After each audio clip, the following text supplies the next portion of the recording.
안녕하세요. 한보람입니다. 우리는 살면서 누구나 크고 작은 장애물들을 만나게 됩니다. 작은 장애물은 쉽게 또 잘 넘어갈 수도 있겠지만 어떤 장애물들은 잘 넘어가지 못하고 계속해서 우리를 힘들게 만들기도 합니다. 책이나 인터넷에서 장애물이라는 단어를 검색해 보면 열의 9은 장애물을 극복하는 방법에 대해서 이야기를 하는데요. 그런데 우리가 살면서 만나는 모든 장애물들을 다 뛰어넘을 필요는 없지 않을까요? 가끔은 피해가도 되고요. 또 장애물을 만난 김에 잠시 쉬어가도 좋지 않을까라는 생각도 합니다. 여러분의 생각은 어떠신가요? 자, 투자의 신 지금 시작하겠습니다.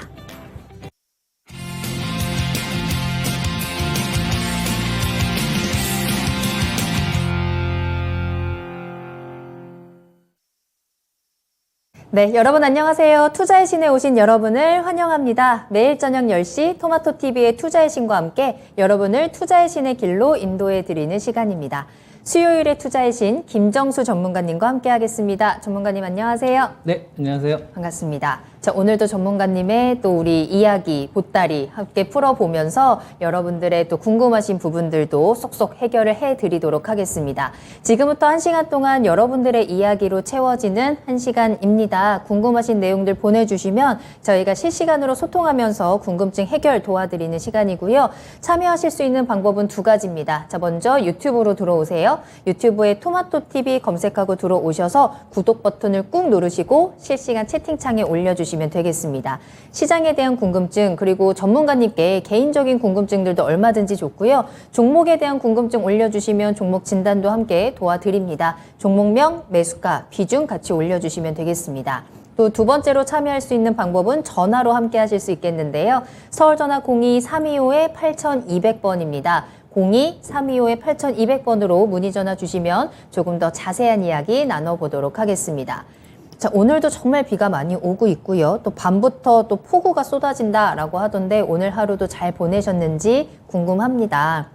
오늘 시장은 또 다시 한번 비가 내리는 하루이기도 했거든요. 지금 함께 하시는 분들 인사를 하면서 오늘의 이야기 출발해 보도록 할게요. 자, 벙벙님 잘 오셨습니다. 쫄보님 반갑습니다. 또 준호님의 이름도 보이고 있고요. 그리고 경순 김님 안녕하세요 반갑습니다 라면서 인사해 주셨네요. 라면 먹고 챔피언님도 정수쌤 하면서 반갑게 인사해 주셨습니다.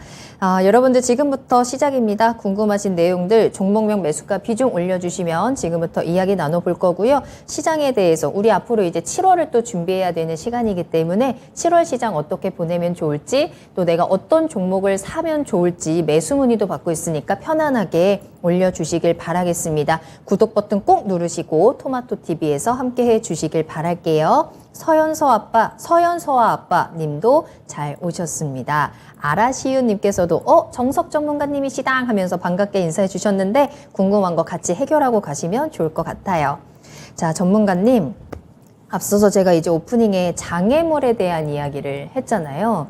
지금 시장에는 장애물이 굉장히 많은 시장이라고 생각이 들거든요.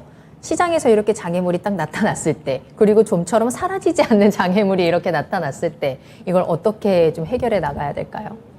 피하는 게 답일지 아니면 맞서서 극복을 해야 되는 건지 어떤 자세로 임해야 할까요? 주식 시장을 이제 뭐 내가 이겨야지 해서 이길 수 있는 대상은 아닌 것 같아요. 그리고 내가 화이팅 해야지 한다고 해서 시장이 화이팅을 하지도 않고 내 뜻대로 되는 게 하나도 없죠, 사실. 근데 그게 당연한 거죠. 당연하다. 네, 그러니까 바라보는 관점의 차이인데 우리가 주식 시장이라는 건 감정이 없잖아요. 네, 네. 그리고 도박은 아니잖아요. 기업의 어떤 경제 활동에 의해서 움직인다는 얘기죠. 그러면은 내가 어떻게 해야 될지를 모른다는 얘기는 네. 시장의 위치나 현재 상황을 모른다라는 거죠. 우리가 주식 투자를 할 때 나침판이 있으면은 우리가 좀 대비는 할 수 있잖아요. 네네. 그것처럼 현재 시장에서 제일 중요한 게 무엇이냐를 정확하게 알아야 될 것 같아요. 지금 주식시장에서 제일 중요한 게 무엇이냐. 그리고 이걸 가지고서 내가 좀 취해야 되는 어떤 전략들이 나올 것이고, 그리고 우리가 한 번 더 생각할 수 있는 게 어떤 상황에 놓여져 있느냐, 이걸 우리가 좀 정확하게 알아야 될 것 같아요.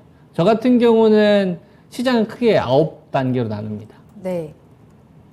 과열 단계, 예, 과열도 1단계, 2단계, 3단계가 있고요. 그 다음에 이제 정체 구간, 우리가 뭐 박스권이라고 이야기하죠. 박스권도 저는 이제 1단계, 2단계, 3단계 정도로 분류를 하고요. 그 다음에 이제 공포 구간, 지금과 네. 같은, 좀, 이건 이제 전 투매 시장이라고 보고 있는데, 이것도 이제 1단계, 2단계, 3단계로 봅니다.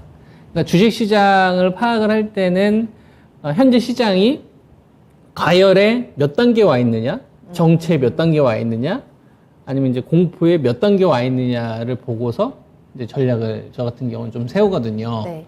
그래서 내가 시장은 이길 수 없으니 시장에 어느 정도 위치에 와 있는지를 우리가 좀 알면 좀 더 여유롭게 투자할 수 있지 않을까 뭐 이렇게 보거든요. 네. 그래서 그 장애물이라고 하는 거를 저는 이렇게 좀 해석을 합니다. 아, 공포에 한 2단계에 한 3단계 정도 와 있지 않나? 그 중간 정도? 저는 이렇게 좀 보고 있습니다. 대규모 신용이 좀 정산되고 있는 구간이니까. 네. 그러니까 적을 알고 나를 알면 백전백승이다라는 말도 생각이 나는데 이 시장의 특징들 그리고 현재 상황들을 조금 더 정확하게 파악을 하고 이제 나의 전략을 세우는 게 굉장히 중요하겠다라는 생각이 듭니다. 자, 그런데 이제 오늘 시장에서도 이제 미국에서 좀 중요한 지표들, 중요한 이벤트들이 좀 있잖아요. 어제도 이제 소비자 신뢰 지수가 좀 부진하게 나오면서 주가의 주식 지수에 좀 영향을 미쳤는데 조금 전에 이제 GDP 성장률 확정치도 발표가 됐더라고요. 마이너스 1.6%, 잠정치보다도 좀 낮게 나온 상황인데 이거는 시장에 또 어떻게 미칠까요? 미국 지수 그리고 내일 우리 시장에도 좀 안 좋게 작용을 할 가능성이 높을까요? 질문하셨던 거 다시 한번 말씀해 주시겠어요? GDP 성장률 확정치가 예상보다 낮게 나왔다. 그러면은 우리가 이런 질문을 해볼 것 같아요. GDP 성장률 관련된 부분이 지금 시장에 중요할까? 중요하면은 그거에 대해서 제가 이제 자세히 좀 풀어줘야 될 거고, 만약에 그게 아니라고 한다면 그냥 뭐 공부 차원으로 이야기를 해야 되겠죠. 그래요.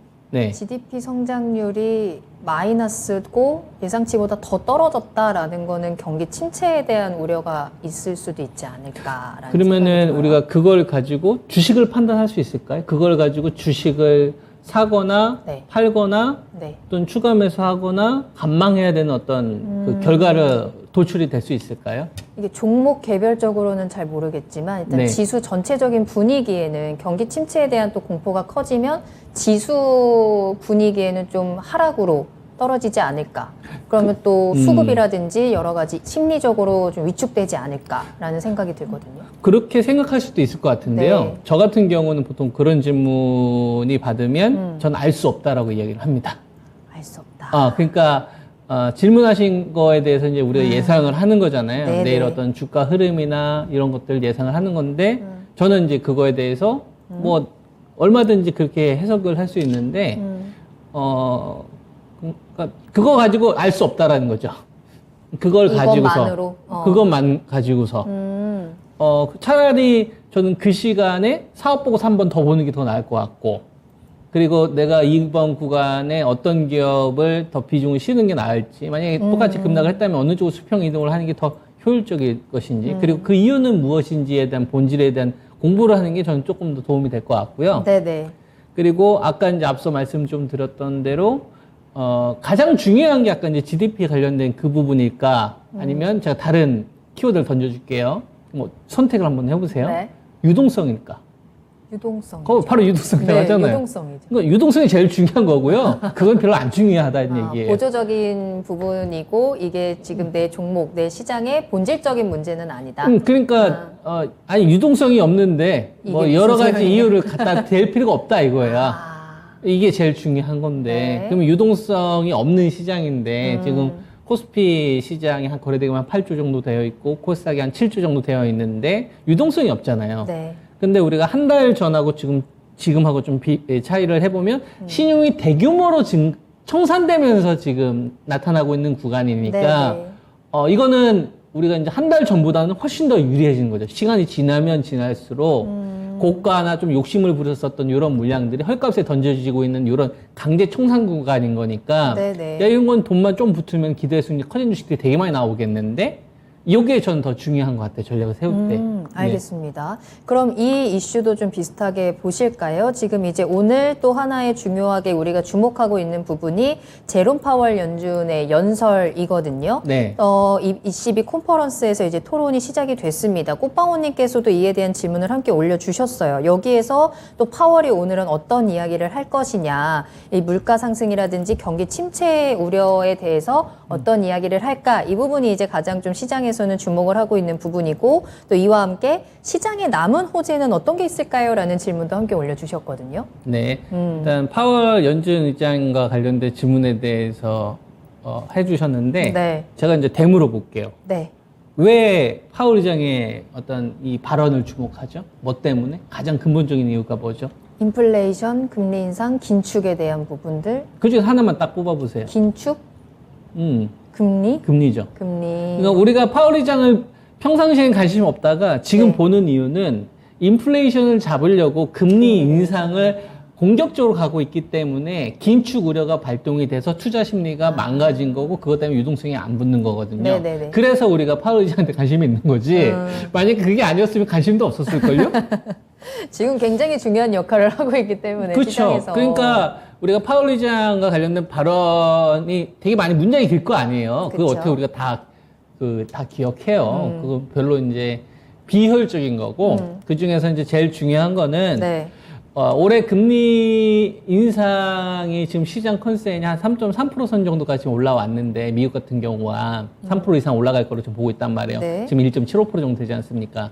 그러니까 75베이스 포인트 인상을 과연 몇 번 할 거냐, 50베이스 포인트를 몇 번 할 거냐, 요거와 관련된 발언이 제일 중요한 거죠. 나머지는 별로 안 중요하다 이거죠. 예, 그래서 그러니까 뭐 좀 재미나게 표현을 하자면 네. 파월 형 요번에 금리 75베이스 포인트야 아니면은 좀 50베이스 얼마나 올릴 포인트야. 거야? 속도 조절할 거야, 좀 더 공격적으로 할 거야, 어떻게 할 거야? 요게 더 중요한 거죠. 네. 이번 연설에서는 어떤 이야기가 나올지는 아직은 금리 알 수는 인상 기조로 가는 거는 바뀌지는 팩트고, 않고 네. 이 금리 인상 기조로 가는 건 바뀌지 않고 파월 의장과 관련된 이 발언보다 더 중요한 거는 이거는 이제 내 생각이 들어가는 거잖아요. 네. 우리가 이제 시청자분들이 파월 의장의 발언마디에 뉴스 보고서 내 생각을 보고서 판단하는 거잖아요. 네. 그걸 가지고서 투자를 하는 거는 좀 실수를 하는 경우가 많아요. 그래서 그때는 이제 뭘 보는 거냐면 네. 두 가지를 보면 됩니다. 미국 2년물이나 10년물이 신고가를 다시 가느냐, 아니면 아까 경기 침체 이야기 하셨잖아요. 내가 경기 침체라고 아무 얘기하더라도 시장이 경기 침체로 안 가면 안 가는 거예요. 그쵸, 그쵸. 그쵸? 그럼 장단기 금리가 해소되겠죠. 그러니까 파월 의장과 관련된 이 발언마디가 호재냐 악재냐 이거 내가 고민하지 말고 시장이 얘기해주고 있어요.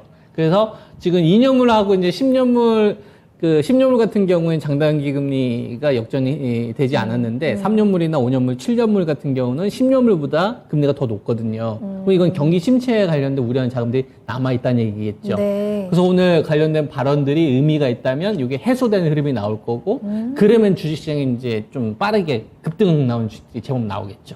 그리고 장단기 금리가 해소되지 않으면 네. 파월 의장과 관련된 이런 발언이 나오더라도 그냥 금리 인상 기조로 가는 거 보구나. 유동성 축소구구나 신용물량 청산 제일 많이 나온 거 가운데 좋은 기업 난 어떻게 분할해서 사지? 이거 고민하면 되는 거죠. 좋습니다. 그러니까 시장이 먼저 해답을 우리에게 준다라는 부분들, 우리는 시장의 움직임을 잘 파악을 하고 그 흐름을 잘 타는 게 가장 중요할 것 같습니다. 우리가 미리 예측하고 내 생각대로, 내 심리대로 좀 섣불리 판단하기보다는 보여주는 그대로 눈에 보이는 것에 집중하는 게 어떨까라는 생각이 드네요. 자, 그렇다면 지금부터 여러분들 궁금하신 내용들 본격적으로 해결을 해 보도록 하겠습니다. 자, 지금 유튜브에 토마토TV 검색하고 들어오셔서 구독 버튼 꾹 누르시고 실시간 채팅창으로 함께 해주시면 되겠고요. 전화도 열어둘게요. 서울전화 02-325-8200번입니다.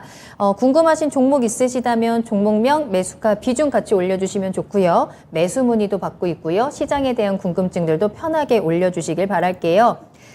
지금 채팅창에 많은 분들 계속해서 들어오고 계시는데 오늘 나비님이 안 보입니다. 어제 이제 나비님 오늘 꼭 통화 하고 싶다, 오늘 기대하겠다라는 말씀을 드렸었는데 나비님 어디 계신지 혹시 지금 채팅창에 보고 계시다면 꼭 소식을 알려주시길 바라겠고요. 오늘 전화 기다리고 있을게요. 오늘도 우리 전화 담당자 계속해서 목을 가다듬으면서 여러분들을 기다리고 있거든요. 전화 많이 주시면 좋겠습니다. 자, 그럼 첫 번째 종목 상담부터 만나보도록 할게요. 서현서아 아빠님 반갑습니다. 매수하신 종목은 유진테크이고요. 매수가가 36,000원에 비중은 30% 보유하고 계시다고 해요. 오늘도 종목 상담 도전해 봅니다 라고 하셨는데 도전 성공하셨네요. 자, 추가 매수를 생각하고 계시다라면서 함께 올려주신 종목인데요. 유진테크 오늘의 종가는 39,900원에서 거래를 마쳤습니다. 최근에 좀 많이 내려오기는 했네요. 계속해서 우리 최고 55,000원 찍은 이후에 지난해부터 올해 내내 계속해서 좀 흘러내리는 모습이고 특히나 최근에 좀 시장과 함께 더 가파르게 내려왔던 종목입니다. 지금 3만원, 그래도 29,000원 딱 찍고는 다시 한번 살짝 올라가는 모습을 보여주고는 있는데 지금 시점에서 추가 매수를 하면서 대응을 해도 좋을지. 근데 비중도 30%면 적지는 않거든요. 이 전략 어떻게 보세요? 추가 매수를 하는 거에 대해서는 찬성인데 네. 비중은 앵커님이 말씀하셨던 것처럼 저도 같은 의견이에요. 좀 많다. 30%의 좀 비중을 싣기에는 지금 장세에서는 좀 과도하지 않나. 이런 의견이고 비중만 적었다고 한다면 저는 뭐 지금 구간에서는 이런 건 사두면 돈 돼요. 돈을 벌 수 그래요? 있어요. 지금 살 수 있는 구간. 네, 적극적으로 지금 매수해도 된다라고 보고 있는데 네. 비중이 저는 문제인 거죠. 30%면은 뭐 유진테크 한 종목만 베팅할 거 아니에요. 그죠? 우리가 다른 주식들도 되게 많이 있을 텐데 그럼 너무 한쪽으로 쏠림이 나오지 않나? 그리고 지금 유동성 축소기 때문에 유진테크도 좋지만 네. 저는 뭐 삼성전자나 하이닉스 같은 이런 선도하는 주식을 먼저 사놓고 유진테크를 넣는 식 이런 건 좀 저는 좋다라고 보는데 그냥 유진테크 한 종목만 하기에는 한 종목에 대한 좀 비중 쏠림이 지금 현 장세에서는 좀 많지 않기 때문에 비중에 대해서는 좀 약간 부담스러운 건 사실이다. 요렇게 의견을 좀 드리고요. 네. 그리고 뭐 유진테크는 뭐 아시겠지만 반도체 대표적인 장비 업체예요. 네. 우리가 이제 유진테크를 딱 투자를 할 때 제일 중요한 게 뭐냐면 기술적인 난이도. 이제 증착 장비도 여러 가지 업체들이 있거든요. 원익 IPS도 있고 테스도 있고 주성 엔지니어링도 있고 유진테크도 있는데 증착 장비 내에서 좀 미세화가 진행이 될 때 좀 기술적인 난이도가 좀 높은 것들 이런 것들을 이제 삼성전자나 하이닉스가 납품 비중 좀 높이기 시작을 했었을 때 이런 업체들이 좀 수혜를 받습니다. 그래서 이제 작년도에 미국이 이제 북미 쪽에 대한 투자를 좀 발표를 했었을 때 디램 장비가 많이 좀 들어갔었거든요. 미세화 네. 장비 좀 난이도가 높았던 거. 그게 유진테크가 들어가면서 작년도에 다른 장비 업체들보다 상대적으로 또 선한 흐름들이 있었고요. 좋았던 흐름들이 있었고 올해 같은 경우에는 삼성전자나 하이닉스가 디램은 별로 투자를 공격적으로 안 해요. 작년도보다. 근데 이 기업은 디램에 대한 매출 비중이 굉장히 높거든요.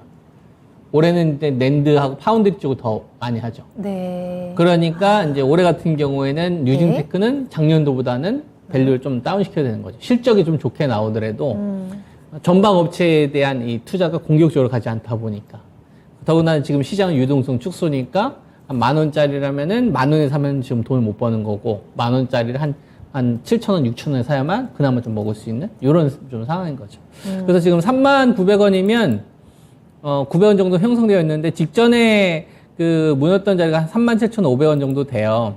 저는 요 자리에서 한 3,4,000원 뺀 자리 한 33,000원에서 34,000원 요 구간에서는 저는 적극적으로 매수하자 관점입니다. 33,000원에서 34,000원 네. 요 구간에서는 그래서 비중만 좀 적었다면 저는 적극적으로 추가 매수 의견인데 뭐 지금 36,000원 정도 30%면은 저는 가지고 있어도 좀 그냥 그대로. 수익 매도 가능할 수 있지 않을까? 다만 좀 반등이 나왔었을 때는 다시 좀 밑에서 사는 게 효율적일 것 같으니까 일정 부분 좀 매도를 하셨다가 재매수하는 전략. 그 기준 라인은 33,000원 정도로 설정하시면 좋을 것 같고요. 네. 33,000원 이하에서는 좀 투매 구간이다. 투매 굳이 좀 동참할 필요는 없겠다. 이렇게 말씀을 좀 드리고 우리가 이제 투매로 판단할 수 있는 기준은 뭐가 있을까요? 모르겠어요. 우리가 뭐 예를 들면 이렇게 한번 생각을 해보죠. 그 앵커님께서 네. 그 밤에만 이 프로그램에 나오시잖아요. 네. 근데 낮에도 하는 거죠. 예를 들어서. 낮에도 하고, 밤에도 하시고, 하고. 그리고 주말에는 또 다른 방송국 가서 하는 거예요. 예를 들어서 환경에서 하는 거예요. 네. 그러면은 수입이 늘어납니까? 줄어듭니까? 늘어나죠. 이 방송 하나만 했을 때보다는 늘어나죠. 그렇죠. 이 토마토에서만 했을 때보다 주말에 환경에 했었을 때가 수입이 더 늘어나겠죠. 네. 근데 앵커님의 몸값이 이 토마토에 있었을 때의 몸값이라면 적극적으로 사야 되지 않겠습니까? 내가 벌이가 더 좋아졌는데. 그렇죠. 마찬가지죠. 같은 관점인 거죠. 유진테크 같은 경우에는 주력 납품처가 SK 하이닉스였어요. 네. 그러다가 이제 ALD 장비 일본 쪽이 독점했던 거를 얘네들이 그거를 깨부수면서 삼성 쪽에 새로 장비가 작년도부터 들어갔었거든요. 그러면은 하이닉스 쪽에 주력했었을 때보다 삼성전자한테 경쟁에서 제끼고 들어갔었을 때 몸값이 당연히 높아져야 될 거 아니에요. 높아졌죠. 그 기준이 33,400원이니까 그 가격 이하가 나오면은 이거는 저는 그냥 시장의 공포에 의해서 또는 시장 분위기 때문에 떨어지는 거지 좀 펀더멘털리한 하락이 아닌 거니까 이런 구간에서는 내가 사면 되겠구나. 이렇게 기준을 제시할 수 있다 이거죠. 알겠습니다. 네. 자, 유진테크에 대한 진단으로 오늘 궁금증 해결을 출발해 봤는데요. 추가 매수도 가능하고요. 지금 구간은 적극적으로 매수해도 괜찮은 구간이다. 다만 지금 시청자님의 비중이 조금 많이 무겁다라는 부분이 부담 요인으로 작용할 수 있을 것 같은데 이 부분을 잘 참고하셔서 비중 조절을 하시면서 가져가신다면 수익은 충분히 낼 수 있지 않을까라는 생각이 듭니다. 일단 기준선은 33,400원 정도 제시를 해드렸으니까요. 참고해 보시고 또 이 시장에서 꼭 이 종목으로 또 수익도 꼭 챙겨가셨으면 좋겠습니다. 응원할게요.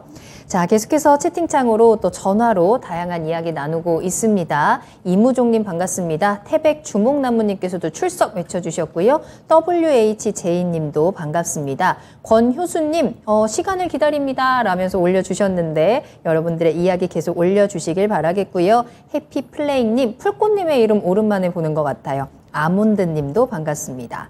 자, 계속해서 궁금증 올려주시고요. 다음 상담 바로 만나보겠습니다. 이번에는 전화로 이야기 나눠볼게요. 안녕하세요, 시청자님. 안녕하세요. 수고 많으십니다. 네, 반갑습니다. 목소리가 굉장히 씩씩하신데 요즘 시장 씩씩하게 잘 버티고 계신가요? 네, 그럭저럭 버티고 있습니다. 네, 저희가 또 그 힘을 또 함께 보태드리도록 할게요. 자, 네네. 어떤 종목 궁금하신가요? 솔루스 첨단 소재고요. 네, 매수가랑 비중은요? 49,300원에 20%입니다. 알겠습니다. 솔루스 첨단 소재 49,300원 최근에 들어가셨나 봐요. 예, 예. 근데 이게 네. 손절가나 목표가 같은 거를 없이 무조건 했기 때문에 네. 이거를 어떻게 해야 되는지 해가지고서 한번 전문가님한테 여쭤보려고 전화드렸어요. 알겠어요. 전화 잘 주셨어요. 자, 손절가 목표가 설정 없이 막 들어가셨다라고 하셨는데 네네. 그렇게 들어가신 이유가 있으실까요? 이 솔루스 첨단 소재를 들어가신 이유가? 전에부터 쭉 지켜봐 왔는데 네. 지금이 많이 저점인 것 같더라고요. 하긴, 네. 이게 12만 원 예, 근처까지 갔다가 내려왔으니까. 네네, 주시하고 있었는데, 네. 지금이 타이밍이 좋지 않나 해가지고서 한번 반도체주가 다 내리고 뭐 전부 이러는데, 이거는 또 어떻게 되는 건지 해가지고 한번 매수를 한번 해봤습니다. 알겠습니다. 자, 내가 들어간 타이밍이 이길 수 있는 그 타이밍이었는지 한번 체크를 해보면서 목표가, 손절가 요 전략들 한번 같이 세워드리도록 할게요. 자, 네네. 김정수 전문가님과 조금 더 자세한 이야기 나눠보세요. 네네. 네. 네, 안녕하세요. 안녕하세요. 수고 많으십니다. 예, 반갑습니다. 네네. 그 솔루스 첨단 그 소재 들어가셨으면은 그 제일 중요한 그 투자 이유를 뭘로 보셨어요? 어떤 기업의 어떤 키워드로? 제가 이게 잘은 몰라요. 예. 잘은 모르는데 이게 옛날에 누구야? 삼성그룹에 계셨고 정보통신부 장관 하시던 그 진대재 씨인가? 그분이 아마 이게 관여가 되어 있는 걸로 제가 알고 있거든요. 예. 그래가지고서 쭉 제가 이 주시에서 보고 왔었어요. 이 가격대랑 이렇게 기록을 해가면서 봤더니 지금이 저점이다 싶어가지고 한번 매수를 한번 해봤죠. 그래서 이게 앞으로 목표가는 어느 정도로 봐야 되고 손절가는 어느 정도로 봐야 되는지 전혀 모르기 때문에 전문가님한테 한번 여쭤보려고 해서 이렇게 전화 연결을 했습니다. 그러면은 전자재료 쪽을 포인트로 보셨는지 아니면은 이제 배터리 전지박 쪽을 보고 하셨는지 이거는 이제 아직 계획이 없으신 거네요? 요거가 저기 배터리 쪽으로 그렇게 된 거 아닙니까, 이게? 예, 맞아요. 그럼 전자재료 네. 쪽도 하는데 OLED 쪽도 하는데 네. 비중이 네. 이제 20% 정도 되시면 네. 이제 다음에는 이제 좀 제일 중요한 주력 사업들이 있을 거 아니에요. 네. 삼성전자면 뭐 반도체고 LG 에너지 솔루션이면은 배터리가 네네네. 이제 핵심이듯이 네네. 다음에는 이제 비중을 20%면은 적은 비중이 아니니까 주력 예, 예. 사업이 어떤 걸로 알고 주력 사업이 어떤 건지는 알고서 좀 투자하는 게 좋을 것 같아요. 그냥 예. 많이 빠졌다고 해서 사시는 것보다 소중한 돈이니까. 네. 왜냐면은 지금 49,300원에 20%선 정도 좀 들어갔으면 네. 저는 비중이 좀 적었다면 전 추가 매수 의견을 드렸을 겁니다. 이 기업이 솔루스 첨단 소재가 이제 전지박 관련된 사업인데 두산 솔루스 쪽이란 말이에요. 그걸 인수를 하면서 이제 솔루스 첨단 소재로 이제 바뀌게 된 건데 유럽 쪽에 이 매출이 집중되어 있습니다. 근데 지금 보게 되면 배터리 사업은 미국하고 유럽을 제일 집중적으로 하고 있잖아요. 그리고 유럽에서 집중적으로 이 전기차 사업을 키우고 있기 때문에 유럽에 공장이 있는 업체들 같은 경우에는 빨리빨리 납품할 수가 있겠죠. 그런 좀 장점이 있고 그거에 대한 좀 프리미엄을 줄 수가 있습니다. 예를 들면 국내에 있는 배터리 업체들이 뭐 유럽에 있는 업체들이 오더를 내려서 주문을 넣게 되게 되면 국내에 공장이 있었을 경우에는 배를 타고 한참 가야 되는데 유럽에 있는 공장을 갖추게 되게 되면 바로바로 할 수 있기 때문에 훨씬 더 이익이 좀 빨리빨리 좀 잡힐 수가 있죠. 그런 장점이 있는 기업이에요. 그러니까 다른 배터리 업체들에 비해서 유럽 쪽에 대한 준비를 잘 했던 기업이 이번에 주력 사업을 전지박 쪽에 올인하면서부터 기업이 좀 크게 탈바꿈하게 됐던 거죠. 이게 2019년도부터 이런 걸 집중적으로 했었던 거고 중간중간에 좀 어려웠던 시기도 있었는데 지금은 좀 성장 궤도로 올라와 있기 때문에 이런 기업들은 싸게 사두면 다 돈이 됩니다. 다만 이제 49,300원에 20%선 정도 되는 비중으로 좀 들어가셨으니까 제가 제시해 드릴 수 있는 거는 뭐냐면 저도 이 기업을 좀 밸류를 계산했던 기업 중에 하나인데요. 45,000원까지 전 기다리고 있었던 기업 중에 하나거든요. 48,200원 정도 되니까 45,000원이 올지 안 올지는 잘 모르겠습니다. 근데 만약에 45,000원 요 근방에 오면 올수록 이거는 이제 거의 리스크는 빠지고 그 위쪽에 대한 좀 기대 수익률만 좀 커지는 거구나. 그래서 손절가 물어보셨는데 저는 손절하는 건 반대 의견입니다. 지금 가격대에서 조금 더 빠질 수도 있겠지만 그거는 그 리스크보다는 좀 기대 수익률 위로 먹을 수 있는 파이가 훨씬 더 크기 때문에 차라리 조정이 나오면 한 10%선 정도는 추가도 좀 가능하지 않을까 이런 의견이고 지금 현재 48,200원 선 정도에서 거래되고 이 가격 보지 마세요. 이건 시장 때문에 같이 빠진 거니까 만약에 45,000원대 내외 정도 한 번 더 흔들림이 나오면 그때가 전 매수 급수라고 보고 있고 반등 시에 우리가 이제 얼마 정도로 파는 게 이제 좋겠는가 뭐 이거에 대한 이제 목표치를 설정을 해야 되는데 제 기준으로는 6만 원 이하에서 파는 건 좀 아깝다는 의견입니다. 그래서 제가 제시해 드릴 수 있는 거는 45,000원이 가까울수록 좀 매수 마인드가 되는 거고 그다음에 6만 원 이하에서는 좀 팔지 말고 조금 더 비싸게 한번 팔아보자. 이런 의견 드리겠습니다. 네. 자, 시청자님 솔루스 첨단 소재 얘기죠. 네. 계속 가지고 가셔도 좋을 것 같아요. 매수도 잘 하셨고 다만 이제 비중이 문제일 텐데 시청자님 부담되지 않는 선에서 이 비중 조절 잘 하셔가지고 한번 가져가 보시고 6만 원 이상까지는 조금 더 수익을 욕심을 내봐도 괜찮겠다라고 진단을 해드렸어요. 도움이 예. 되셨을까요? 네. 큰 도움 되신다. 고맙습니다. 네, 오늘 전화 주셔서 감사합니다. 감사하고요. 계속해서 아유, 응원하겠습니다. 고맙습니다. 네. 큰 도움이 되네요. 고맙습니다. 네, 감사합니다. 자, 이렇게 해서 솔루스 첨단 소재까지 진단을 도와드렸습니다. 여러분들이 이렇게 전화 주시면 조금 더 자세한 이야기 여러분들의 상황에 맞게 또 맞춤 전략들도 함께 이야기 나눌 수 있으니까요. 지금 편안하게 전화 주세요. 서울전화 02-325-8200번 계속 열어두겠습니다. 아직 기회 많이 남아 있으니까 주저하지 마시고 전화기 들고 전화 주시면 좋을 것 같고요. 채팅창도 계속 열어둘게요. 오늘 또 많은 분들이 또 다양한 이야기 나눠주고 계시는데 앞서서 상담 받으셨던 서연서와 아빠님 전문가님 설명이 진짜 시원시원하시네요 라는 글도 올려주셨거든요. 답답한 부분들 속 시원하게 긁어 드릴 테니까 방향성 확실하게 제시해 드리고 도움 드리니까 궁금한 거 많이 많이 올려주세요. 샤이니지백님께서는 계좌는 비록 워터파크지만 마음만은 찜질방입니다 라는 글을 올려주셨는데 왜 빵 터지셨어요? 워터파크라는 표현은 전혀 생각지 못한 표현인데. 와. 너무 찰떡이죠. 네. 하지만 마음만은 찜질방이다, 마음만은 좀 따뜻하다라는 뜻일까요? 이 워터파크가 진짜로 이제 파티 같은 워터파크가 되면 좋을 텐데 너무나도 파란불이 가득한 흘러내리고 있는 부분들 저희가 또 같이 위로해드리고 그 워터파크를 좀 즐길 수 있는 방법들도 제시를 해드리고 있으니까 궁금한 거 올려주세요. 골든뷰 님도 반갑습니다. 전화하고 싶은데 와인을 한 잔해서 참아야 할 것 같아요. 너무너무 환영입니다. 음주 통화 언제든지 환영이니까 전화 주시고 황금들판님 반갑습니다. 자, 계속해서 다음 상담 만나볼게요. 아몬드님께서 효성 TNC 올려주셨거든요. 매수가가 41만 5천 원에 비중을 90%나 실으셨네요. 상담해 주시면 감사하겠습니다. 라면서 올려주셨는데 한번 살펴볼게요. 효성 TNC가 오늘 35만 5천 원의 거래를 마쳤고 시청자님이 41만 5천 원에 한 번에 90%를 담지는 않으셨을 것 같고 아마 계속 물타기를 한 건 아닐까라는 조심스럽게 예상을 해보는데 이 종목도 진짜로 꾸준히 계속해서 내려온 종목이에요. 고점에 비교하면 지금 절반 넘게 내려와 있는 상황이니까 근데 워낙에 2021년에 이 한 해 동안 좀 가파르게 올라가기는 했거든요. 그 이후에 계속해서 좀 부진한 모습들 보여주고 있는데 비중이 꽤 많아서 이거 전략을 좀 잘 짜야 될 것 같아요. 좀 탈출할 수 있는 기회가 있을까요? 이거는 뭐 효성 TNC의 문제라기보다는 네. 시장의 문제인 거죠. 그러니까 효성 TNC 같은 주식이 네.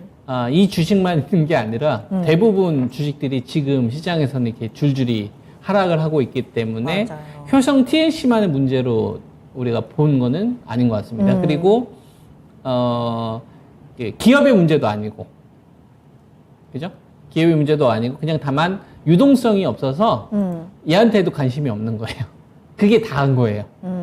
그래서 좀 사실상 지금 시장에서 업황에 대한 분석을 하는 시점은 저는 아니라고 봅니다. 그러면 지금은 그냥 여러분들이 뭐 계속 질문을 하시겠지만 지금은 그냥 시장 전체에 대한 좀 체계적 위험.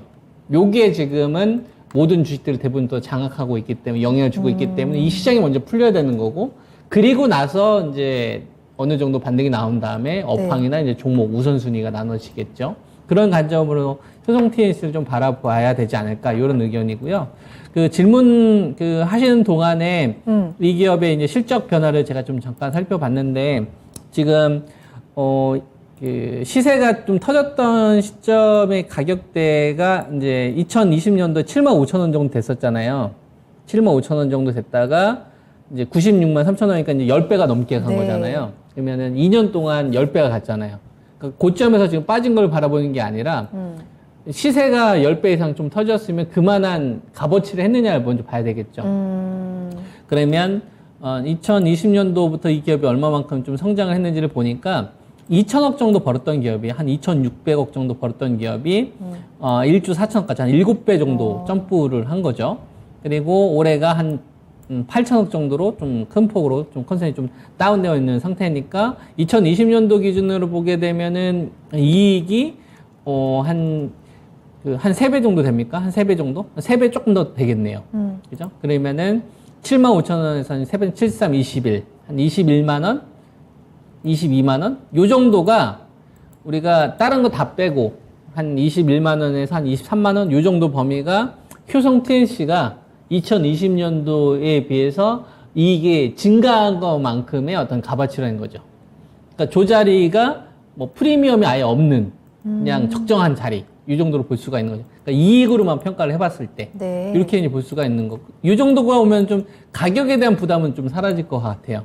근데 최근 들어서 질질 하락하고 있는 원인 중에 하나가 저는 뭐도 보이냐면 신용 물량의 영향도 좀 보입니다. 신용 물량 같은 경우는 이제 내 돈이 아니라 이제 남의 돈을 빌린 거잖아요. 네. 남의 돈으로 좀 빌리기 시작했던 자금들이 다시 이제 붙기 시작했던 게 작년도 11월 말부터 좀 붙기 시작을 했는데요. 이게 한 54만 원부터 이 신용 물량들이 좀 붙기 시작을 했어요. 그러니까 54만 원부터 이제 남의 돈을 쓰는 사람들이 다시 좀 늘어나고 있다는 얘기가 되겠죠. 그리고 나서 이제 이걸 좀 감당을 못하고 청산되고 있는 자리가 얼마 정도 되냐면은 한 42만 6천 정도. 요때부터 좀 신용 물량들이 좀 떨어지고 있거든요. 그러니까 무리수를 좀 더 썼던 자금들이 집중적으로 있는 자리가 얼마 정도로 보이냐면 한 55만 원대에서 한 42만 원대 정도. 그러니까 여기는 나중에 반등이 나오더라도 네. 매물이 굉장히 좀 많이 쌓여 있겠구나라는 생각을 좀 하셔야 될 것 같습니다. 그러면 효성 TNC는 위쪽으로는 한 42만 원대에서 한 55만 원대까지는 신용 물량이 계속 남아있는 상태이기 때문에 좀 부담 요인이 될 수 있겠죠. 내가 가지고 있는 주식이 만약에 90%가 된다면 저는 비중 좀 축소에 대한 타이밍을 반드시 좀 노리셔야 될 것 같고요. 네. 하단으로 어디까지 빠질지는 잘 모르겠지만 뭐 프리미엄을 싹 다 제거한다면 한 21만 원에서 한 23만 원대까지는 올해 내내는 좀 열어놔야 될 것 같아요. 새로운 어떤 뭐 긍정적인 호재가 나오지 않는 한 이렇게 좀 가격 대응을 하시는 게 낫지 않을까 싶습니다.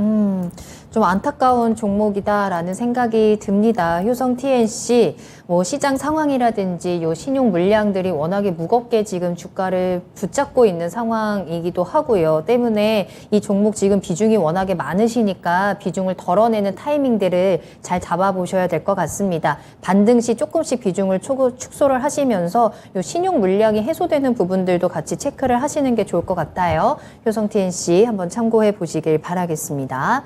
자, 다음 질문 바로 만나볼 건데요. 이번에는 현대차에 대한 이야기를 좀 한번 해보겠습니다.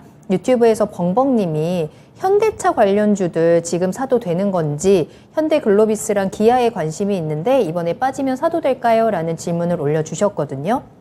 사실 최근에 이 현대차 그리고 기아에 대한 주가가 굉장히 강했습니다. 뭐 전기차, 미국 전기차 시장에 대한 기대감들도 있었고 그래서 상승하는 모습을 많이 보여주다가 오늘 좀 악재가 하나 나왔죠. 이제 독일에서 압수수색에 들어간다라는 소식과 함께 현대차, 기아 해서 관련 종목들 현대차, 기아의 주가가 오늘 급락을 하는 모습이 나타났는데 이 악재가 좀 어떻게 해결이 되는지가 일단은 중요할 것 같기도 하고 지금 관심 가지고 계시는 현대글로비스 그리고 기아 매수 타이밍은 또 어떻게 잡으면 될지 한번 전체적으로 이 이슈에 대해서 좀 이야기를 해볼까요? 네, 일단 오늘 급락한 이유는 그 독일 쪽에서 디젤 관련된 노이즈가 좀 있었죠.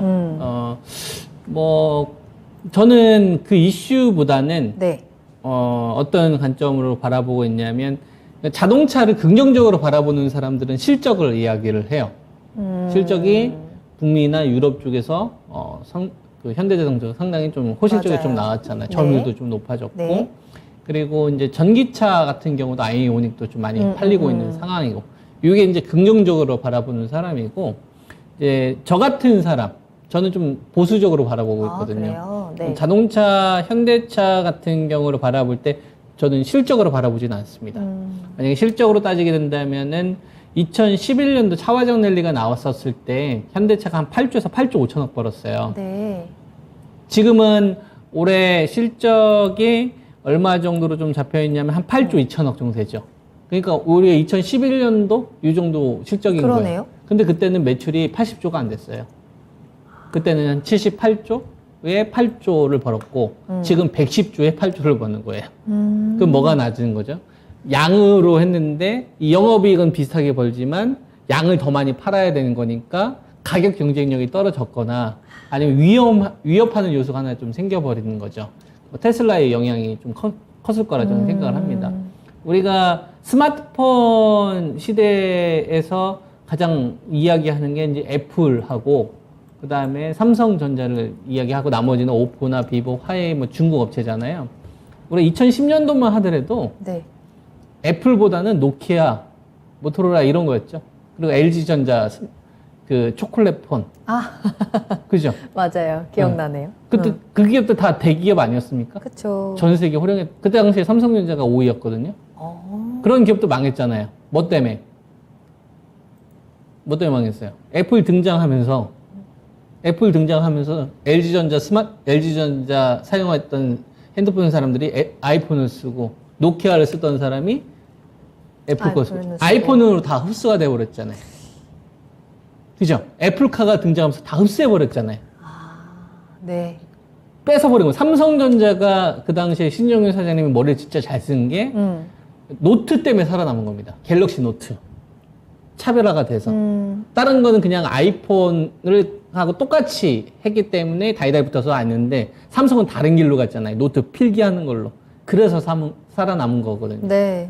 네, 저는 이렇게 판단을 좀 하고 있습니다. 그리고 아이폰이 프리미엄 폰으로 승부 볼 때 중저가로 승부 보고 갤럭시 A로. 그래서 삼성전자가 1년에 10주에서 12주 정도를 벌면서 살아남은 거고 아이폰하고 애플하고 붙었던 거는 다 죽은 거예요. 네. 그러면 저는 이제 현대자동차의 지금을 보는 게 아니라 뭘 생각을 하는 거냐면 테슬라가 있잖아요.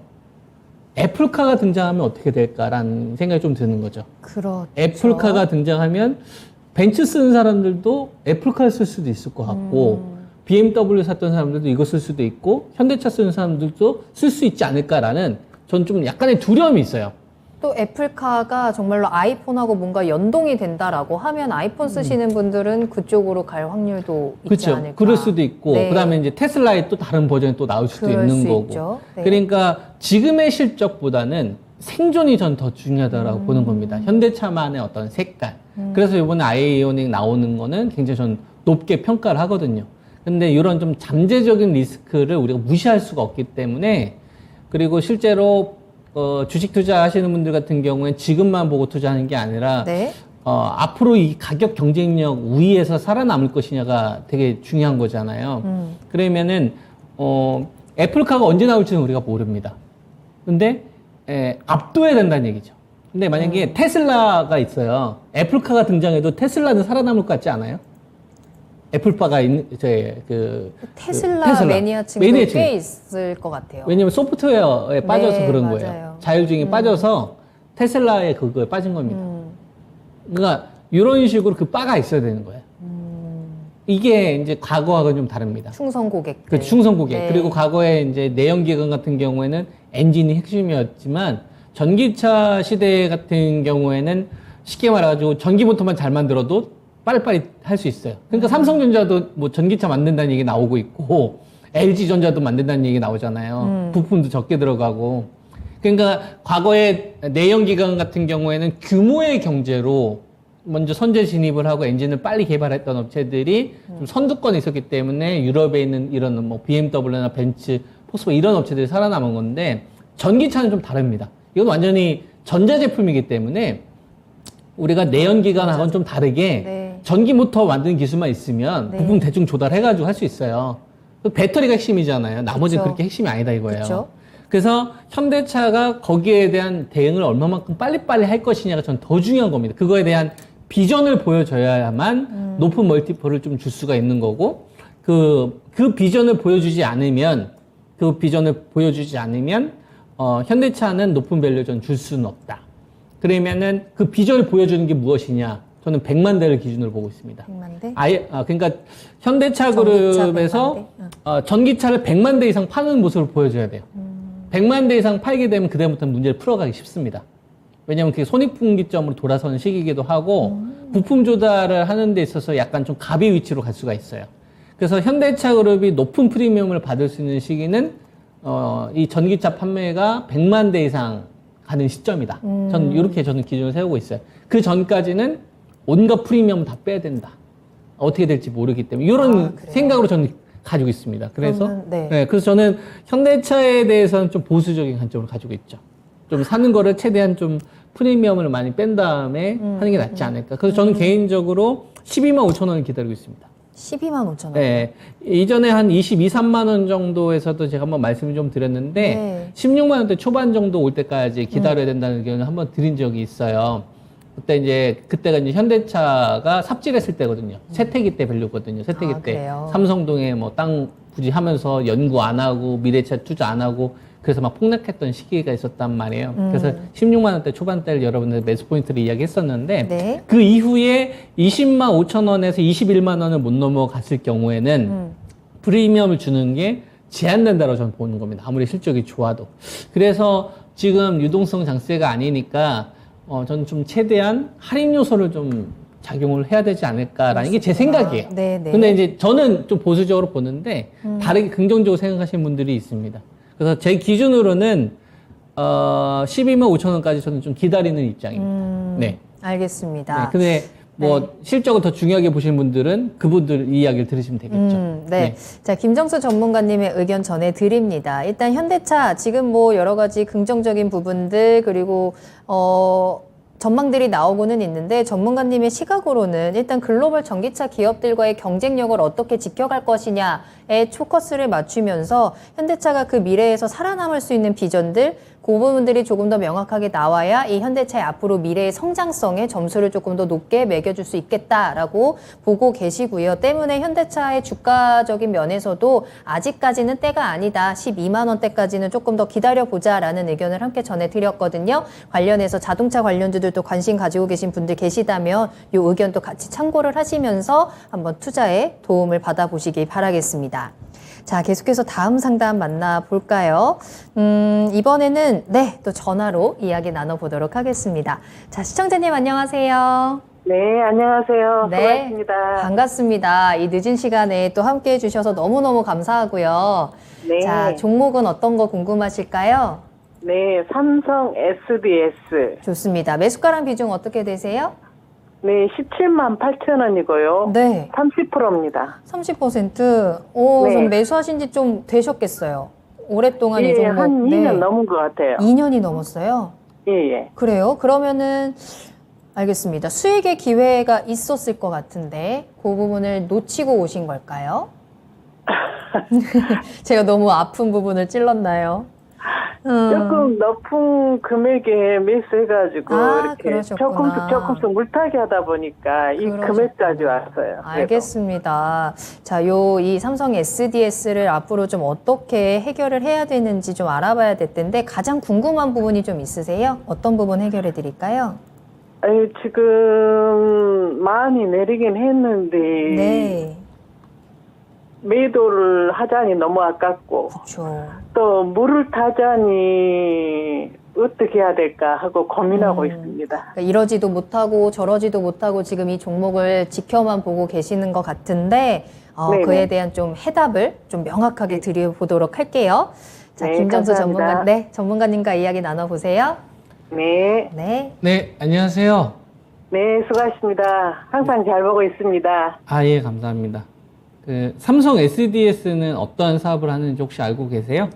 클라우드. 예, 맞습니다. 삼성 그룹 내에서 IT 서비스를 하잖아요. 네네. 근데 우리가 이렇게 한번 생각을 해보는 거예요. 기업이라는 거는 성장을 하면 좋은 겁니까? 나쁜 겁니까? 성장을 하면 좋겠죠. 좋죠. 그러면은 우리가 기업이 성장을 할 때, 네네. 개방적으로 하는 게 좋을까요? 폐쇄적으로 사업을 운영하는 게 좋을까요? 개방적으로 하면 더 좋을 것 같은데요. 그렇죠. 우리가 그 기업이라는 게 성장을 하려면 개방적으로 해야 됩니다. 이 기업하고도 하고 저 기업하고도 하고 저 기업하기도 하고 그래야 되는데 네네. 삼성 SDS 같은 경우에는 삼성그룹 내 IT 서비스를 하긴 하는데 블록체인 관련된 기술을 활용을 해서 이제 시청자님께서 말씀하셨던 클라우드 관련된 사업을 하는데 폐쇄적으로 하죠. 아무래도 이제 삼성 내에서 하다 보니까. 그러니까 투자가들은 어떤 걸 좀 고민할 수밖에 없겠냐면 네. 폭발적인 성장을 항상 할 수는 없는 거예요. 그거에 대한 항상 좀 아쉬움이 있을 수밖에 없죠. 왜냐하면 폐쇄형 블록체인으로 운영되는 기업이다 보니까. 그리고 IT 서비스 자체가 삼성이 집중되어 있다 보니까 어떤 확장성에서 좀 떨어지는 거죠. 그러니까 돈은 잘 벌긴 잘 버는데 지금과 같은 금리 인상 기조에는 너 정도의 성장을 보고 투자할 바에는 그냥 은행에 넣는 게 낫겠다 라고 생각하는 자금들이 많이 있기 때문에 적극적인 베팅 자금들이 안 들어옵니다. 그러니까 좋게 얘기하면 좀 기업이 안정적으로 적자는 안 나면서 꾸준히 돈은 벌지만 우리가 주식이라는 상품은 주식만 있는 게 아니라 경쟁 상대가 있어요. 암호화폐 시장도 경쟁 상대고요. 부동산 시장도 경쟁 상대고 그 다음에 예금도 경쟁 상대도. 금리가 올라가게 되면 여기는 뭐 안정적으로 돈을 벌 수 있는 상품이다 보니까 이렇게 경쟁을 하는 거예요. 삼성 SDS만 경쟁을 하는 게 아니라. 그리고 삼성 SDS 같은 IT 서비스 관련된 업체도 얘 혼자 있는 게 아니라 배터리하고도 경쟁을 하는 거고, 반도체하고도 경쟁을 하는 거고, 언택트나 게임하고도 경쟁을 하는 거고, 그 다음에 바이오하고도 경쟁을 하는 거고, 원전이나 태양하고도 경쟁을 하는 겁니다. 그러면 이 머니가 풍부했을 때는 약간의 실적만 나오더라도 너도 해주는데, 지금 시장이 뭐 시청자님도 아시다시피 이렇게 쪼그라들었잖아요. 쪼그라들었으면 삼성 SDS가 좋아도, 야, 너보다 좋은 주식이 이렇게 많이 있는데 미안하지만 너는 나중에 사고 다른 애들 먼저 살게. 이렇게 작은 배분이 이루어진다는 얘기죠. 빅머니들은.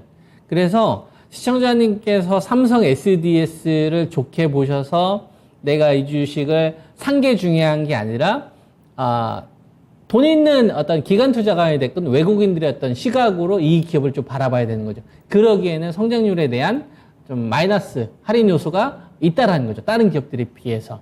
그래서 적극적인 좀 비중 확대를 갖는 거에 대해서는 좀 반대 의견이고, 그 다음에 30%의 비중이면 저는 적지 않은 비중이라고 생각을 합니다. 그래서 지금 13만 2천 원 선 정도 거래가 되고 있는데, 이건 뭐 지수 반등하고 같이 좀 노려야 되겠죠. 그래서 저는 더 물타는 거는 반대 의견이고, 최대한 좀 보유하셨다가 비싸게 팔 수 있는 타임을 한번 좀 기다려 보시는 게 어떨까, 이런 의견입니다. 그래서 최근에 그 신용 물량이 좀 급증했던 시점이 3월 29일인데 이때부터 급감하기 시작을 하거든요. 이 자리가 얼마 정도 되냐면 한 13만 8천 원에서 한 14만 원 사이 정도가 됩니다. 그럼 잘 지켜봤다가 한 14만 원 전후 돌파한 장대 양봉이 나오면 내가 좀 지금 가격보다는 비싸게 팔 수 있는 타이밍이 한번 나오겠군, 이렇게 한번 준비를 하시고, 그때 내가 매도를 한번 잘해 봐야지 해서 한 16만 원 좀 넘어가는 자리에서 한 17만 원은 조금 더 가더라도 가지고 있는 비중이 좀 주도 산업이 아니다 보니까, 주력으로 성장한 산업이 아니니까 비중을 좀 저는 좀 많이 덜어내시는 게 계좌 관리하는 측면에서 저는 조금 더 효율적이다, 이런 의견입니다. 그래서 저는 좀 반등 시 좀 비중 좀 덜어내자, 의견 좀 드리겠습니다. 네. 자, 일단은 지금 당장 급하게 대응을 하기보다는 조금 더 그 타이밍을 잘 기다려 봐야 할 것 같아요, 시청자님. 자, 일단은 14만 원 선을 좀 강하게 돌파하는 흐름이 나오면 그때 반등 움직임 지켜봤다가 비중을 좀 과감하게 덜어내는 그 타이밍을 잘 노려보시면 좋겠습니다. 오랫동안 가지고 계셨는데 조금 더 기다려보면 그래도 이 부분들 손실을 좀 줄일 수 있는 시간 올 것 같거든요. 좀 도움이 되셨을까요? 네, 아유, 감사합니다. 네, 너무 걱정하지 네, 마시고요. 전문가님 수고하셨습니다. 네, 전화 주셔서 감사합니다. 네. 네.